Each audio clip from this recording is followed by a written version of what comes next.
Age ఎంతమ్మా నీది పెళ్లి చేసుకోవడానికి? 20 సంవత్సరాలకి పెళ్లి చేసుకొని పోషించేస్తావు లైఫ్ లో. ఏమనుకుంటున్నావు నువ్వు? అసలు నాకు అర్థం కావట్లేదు. నువ్వు ఆ సౌజన్య పెళ్ళంటే ఆషమాష అనుకుంటున్నారు ఇలా టెంపుల్ కి వచ్చి పెళ్లి చేసుకోవడానికి? అవునమ్మా, అది లేకపోతే ఉండలేవు. రైటే, ఇదే పిచ్చి పిచ్చి ప్రేమ అంటారు కదా. ఇదే వీళ్ళ మ్యారేజ్ వీడియో కొంచెం పక్కన పెడితే, అరే ఎడిటర్ నా బట ఆ వీడియో మధ్యలో సాంగ్స్ ఏంట్రా? వీడియోలో సాంగ్ ఉందా, సాంగ్ లో వీడియో ఉందా అని సమజైతలేదు. అర్థమైందా? కానీ అవన్నీ దాటుకొని ఒక టైం అంటూ ఉంటది, ఒక ఏజ్ అంటూ ఉంటది. అర్థమైందా? ఇంట్లో వాళ్ళకి ఒప్పించుకొని ఒక గ్రాండ్ చాలా రోజులు అంటే ఎందుకు ఒప్పుకుంటారా? మీ ఏజ్ ఎంత అని ఒప్పుకోవడానికి? ఏజ్ లో అడుగుతుంటే నీకు కొన్ని రోజులు ఆగి నేనే చేస్తాను దగ్గరుండి అంటున్నారు. అక్కడ ఇంట్లో వాళ్ళు మాట్లాడితే నాకు అసలు నమ్మాలని లేదు.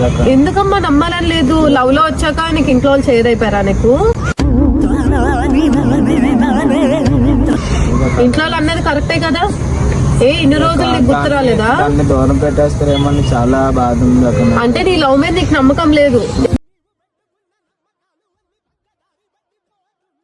అక్క, ఇక్కడ కావాల్సింది ఏజ్ కాదు, జాబ్, ఒక నమ్మకం. రేపు పొద్దున్న వీళ్ళు మ్యారేజ్ అయ్యాక వాళ్ళ లైఫ్ వాళ్ళు లీడ్ చేసుకుంటారు అని. జాబ్ లేదు, సపోర్ట్ లేదు, నమ్మకం లేదు. పోనీ నువ్వు వాళ్ళ పేరెంట్స్ కి ఏమైనా ఫోన్ చేసి చెప్పావా? ఇవన్నీ కాకుండా వీడియో తీయాలి, యూట్యూబ్ లో పెట్టాలి, వ్యూస్ దొప్పాలి. పైకి మాత్రం పెద్ద మనిషిలాగా పేరెంట్స్ చేతైపోయారా, లవ్వు కవ్వు అనుకుంటూ మాట్లాడాలి.